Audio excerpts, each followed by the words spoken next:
step by step anong dapat gawin para po agad-agad ma-fully verified na inyong mga account dyan.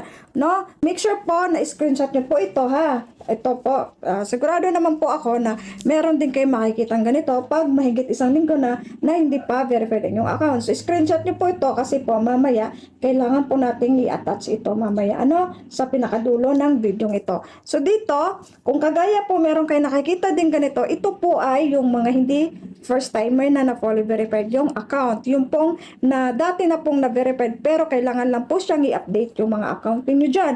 So dito, click nyo lang po tong get verified now. Ngayon, kung mga first timer kayo, hindi nyo po to makikita na. So get verified now, ayan. So dito, pagkatapos, ay ilagay nyo lang po yung birthday ninyo. Then, ilagay nyo Filipino, ganyan. Tapos, update account information. Pag-click nyo po sa update account information, dito kayo kasunod mapupunta. So, mag-back lang po tayo, guys. Mag-back lang po mga lalabs.